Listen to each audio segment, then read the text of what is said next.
There are 5 main training zones when it comes to training endurance, starting from zone 1, the easiest, and going all the way to zone 5, the hardest.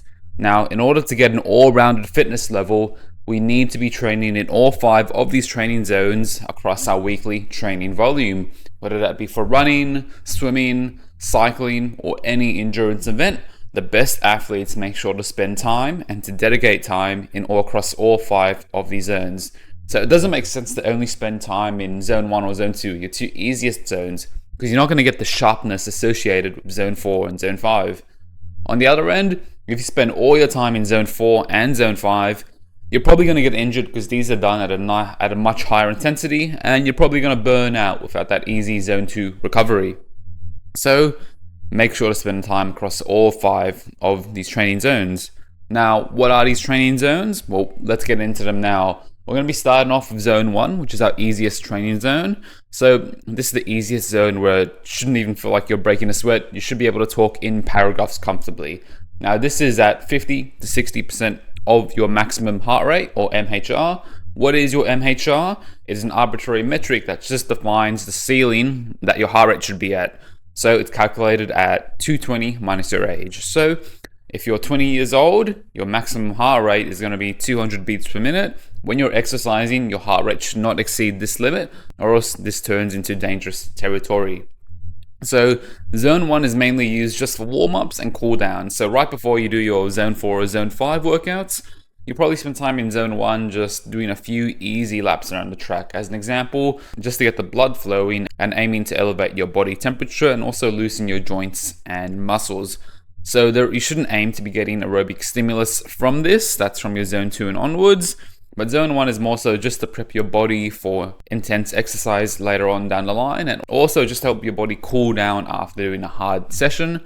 So you want to aim to spend 10% of your total weekly training volume in this period. And so really important, you want to make sure that you don't skip this for workouts and your harder sessions, because if you were just to skip your warm-up and go straight into your hard session, it's likely that you're going to shock your body and your first few reps are going to feel absolutely horrible, and it's going to take a lot, and it's going to take much longer for you to get accustomed to the workout and settle into that rhythm. You also run the increased chance of getting injured. Now, the next zone we're going to talk about is our zone 2 training, or our aerobic training. This should feel relatively easy, so it's a light and conversational effort. You should be able to speak in sentences or paragraphs comfortably. So a test I always like to say is that, can you describe what the inside of your bedroom looks like? If you can do that comfortably at zone 2, then yeah, you're correctly in zone 2.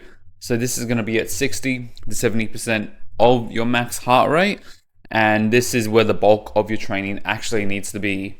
So you need to aim to spend around 60 to 70% of your total training volume in this period. And as to why, let's get into that. So first of all, it's going to help build that capillary density to improve oxygen delivery to our muscles. So for those of you who don't know what capillaries are, these are tiny blood vessels that surround each of our muscle fibers, and they're responsible for exchanging oxygen and nutrients, as well as removing metabolic waste such as lactic acid from our muscle fibers.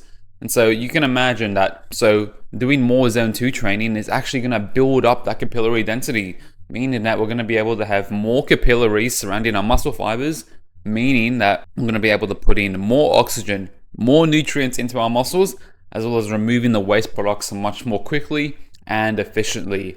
So really, that's a really, really great benefit of that. So increased capillary density means we're going to have more capillaries around our muscle fibers. Secondly, it's going to help us increase our mitochondria size and volume to help us boost our aerobic energy production.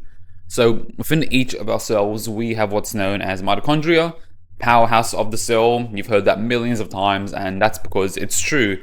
So our mitochondria are responsible for converting fat and carbohydrates into fuel, or ATP, that our body can use during exercise.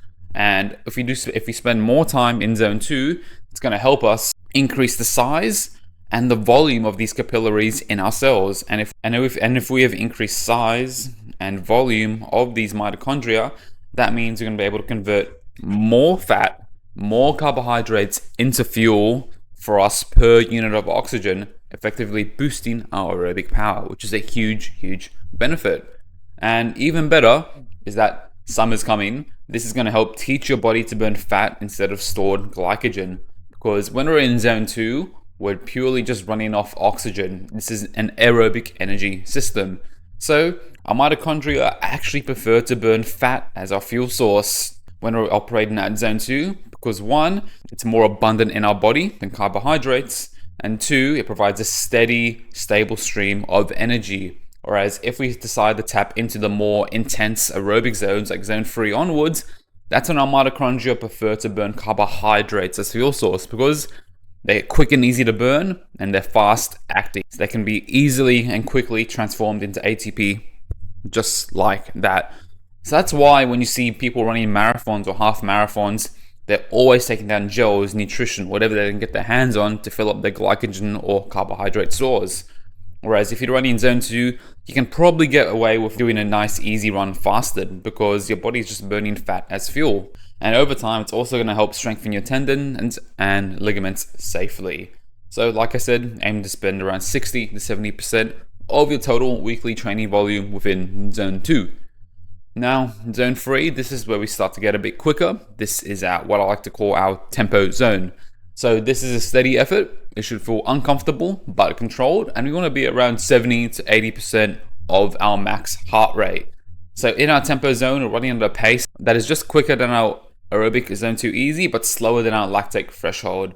So you should be able to say sentences, but it should feel comfortable. So you should be having to breathe a bit more heavily between sentences. So this is when we start to tap into the anaerobic energy system, where lactic acid begins to get created. And this is actually going to help us improve our lactate tolerance and clearance.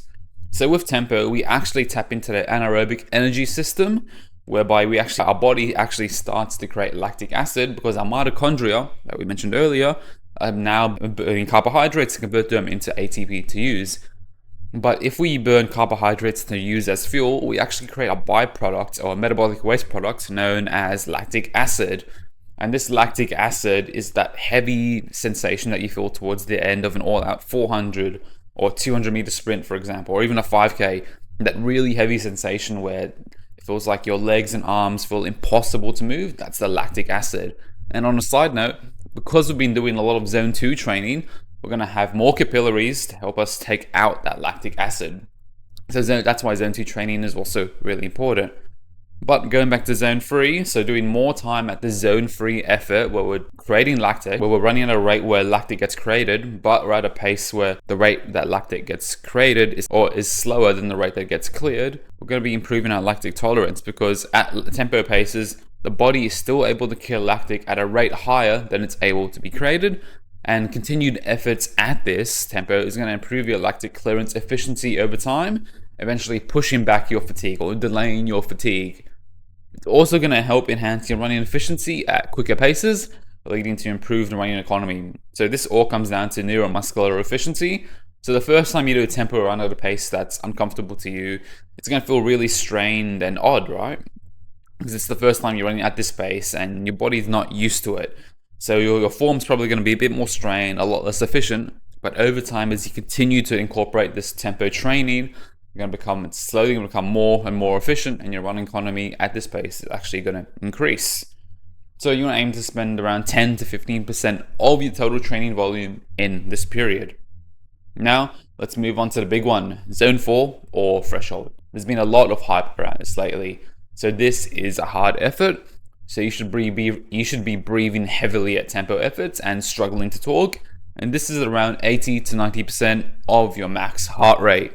So in this, there are going to be much larger amounts of lactic acid created, equivalent to the rate that it gets cleared out at. So your lactate threshold, which is what we're going to be running at, is the pace and intensity where the amount of lactic acid being created is equivalent to the amount of lactic acid that our body can effectively clear. So create equals clear.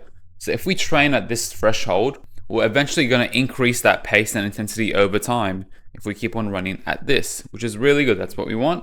So over time, it's going to lead to a higher lactate threshold if we keep on running at this intensity, and higher aerobic power as a result. And if we have a higher lactate threshold, that's going to mean that our zone 2 pace is going to increase. It's also going to mean that our zone 3 pace can effectively increase. So there actually is a carryover effect in training at these higher heart rate zones. But it is really taxing doing thresholds. You want to aim to spend around 5 to 10% of your total training volume in this period. So the final zone is now our zone 5, our VO2 max, the hardest zone of all. This should feel like an all-out effort, very controlled and very uncomfortable. This is around 90 to 100% of your max heart rate. And this is going to develop what's known as your VO2 max, which is the amount of oxygen that your body can effectively utilize to your working muscles during exercise. And VO2 max is measured in milliliters of oxygen per kilo of body weight. So how much oxygen per kilo of body weight can you use effectively? So the higher VO2 max, the better. And doing more runs at your VO2 max is obviously going to increase that amount. So with VO2 max training over time, your speed, anaerobic power, and oxygen delivery are all going to improve, as well as your lactate tolerance and recovery.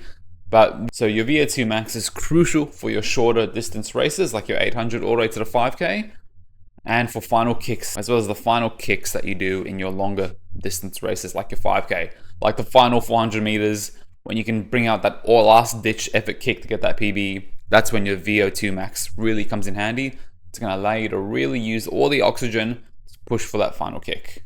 And you're going to aim to spend around 2 to 5% of your total training volume in this period. Max sessions are very taxing, and they take a much longer time to recover from. And if you do them excessively, you really run the risk of getting injured, which is what no one wants. Now, those are all 5 training zones. Zone 1 all the way to zone 5. Make sure you spend time across all 5 of these training zones in your weekly training in order to get a holistic fitness level, whether it be for running, cycling, swimming, or whatever endurance sport you want to partake in. In this video, I outlined the percentage of time you should spend in these zones. That's just what I find works particularly good for me. This isn't gospel by any means, so feel free to modify this as see fit.